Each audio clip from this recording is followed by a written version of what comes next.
in the past few weeks, we have been inundated,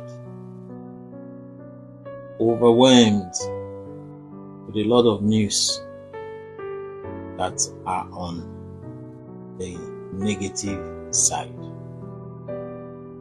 And being exposed to a lot of this negative news can have its effects on us and on our health. So, today, I felt like taking some moment to process certain things, and we can process these things together as you watch this video. There are words like sympathy, empathy, compassion. You must have heard of these words: sympathy, empathy, compassion. Let's start with sympathy. Sympathy is shallow. It's at the surface level. When you share concern for others, you feel for them. You feel sorry when people are going through some difficulties. So, if you are going through your social media and you hear of something that has happened to someone, hear of somebody losing a family member, somebody losing a job, or somebody passing through a health challenge and some difficulties, you can have a feeling of, oh, sorry. You have this shallow concern. And it's natural. It's not something that when we see someone that is undergoing certain challenges, naturally we feel bad for the person and we say sorry for your loss. And it could be a distant acquaintance, someone we are friends with on Facebook, and we hear of a difficulty or a challenge, we could sympathize with the person. We will have empathy. Empathy is deeper than sympathy. Sympathy is at the surface level. Empathy is deeper. Sympathy is described as you stand beside someone and you share the person's concerns and feelings. Whereas empathy, you step in the shoes of the person. You put yourself in the shoes of that person. And so, one way we can look at it is that if you are a parent and you have children, and then you hear of a parent losing a child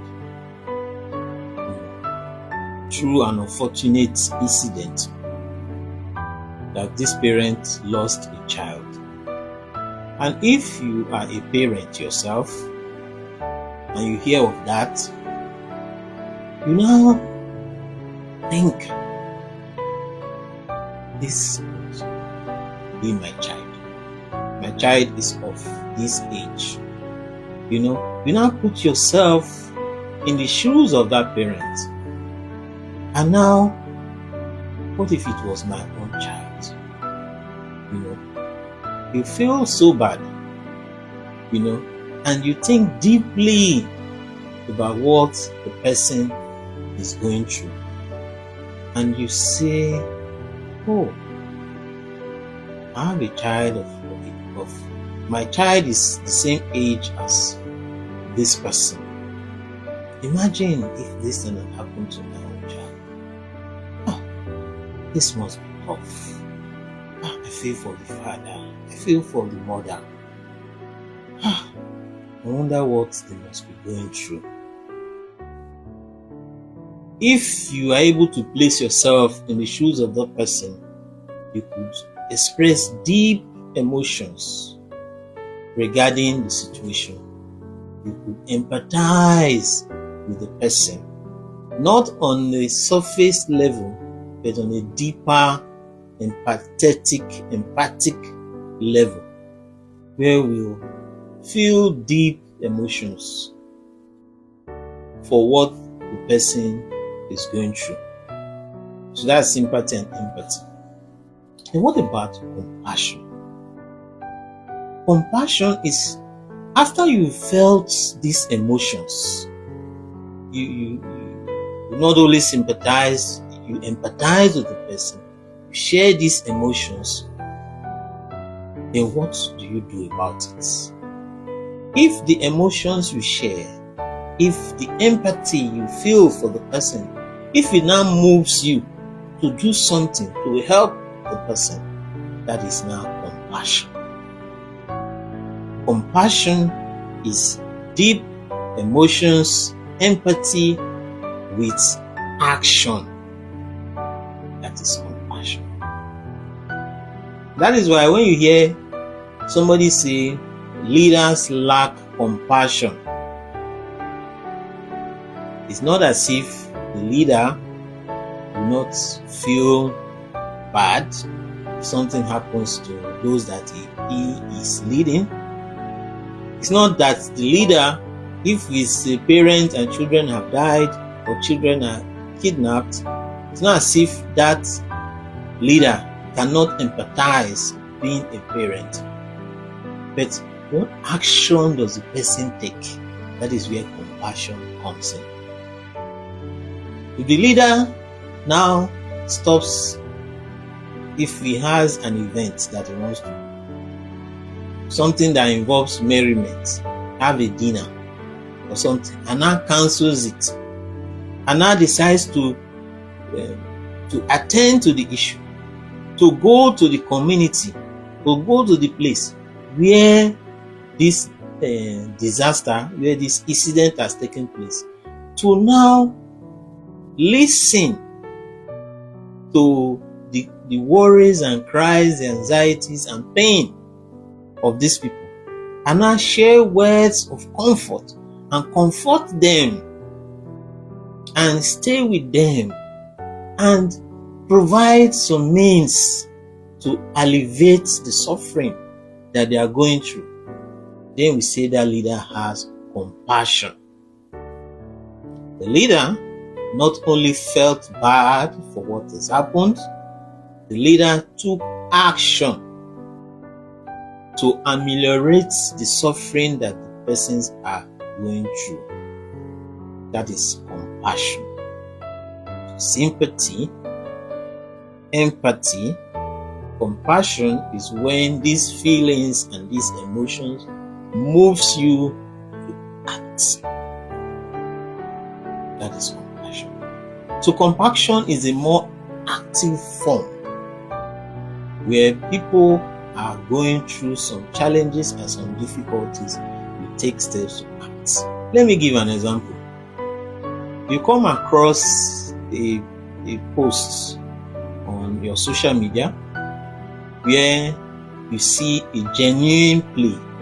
Something happened, somebody is sick in the hospital, for example, and they need some money to take care of the bills or to send the person to a better place to get better care, and you now decided, you feel bad, and you now decided to support the individual, maybe by sending donations or something, or providing other means of support, or even trying to contact the place where the person will receive care and see how you can support.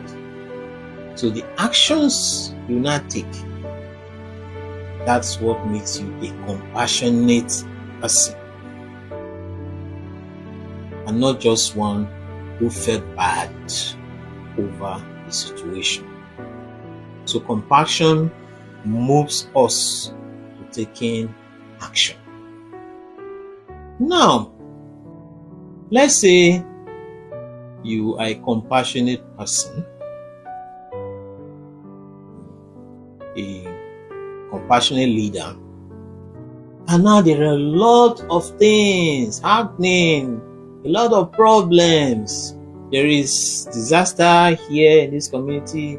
There is a problem in this community. There's so many problems happening, one after the other. You've not had time to concentrate on one. Another one comes. You don't have time, Then it can get overwhelming. And then it can get exhausting. And that is why, even for someone who is compassionate, or one who is in a position to provide care, they can experience compassion fatigue. Compassion fatigue. The terms compassion fatigue is used more in a healthcare setting.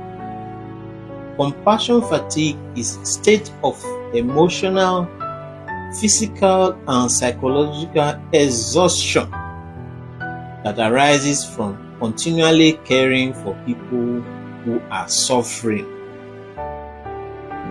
Let's say you are a health worker and you are an emergency responder. You respond to, let's take these war zones. Let's say you are in Ukraine or you are in Palestine, where Russia, if you are in Ukraine, Russia throws bombs, and you have to respond. Today, another day.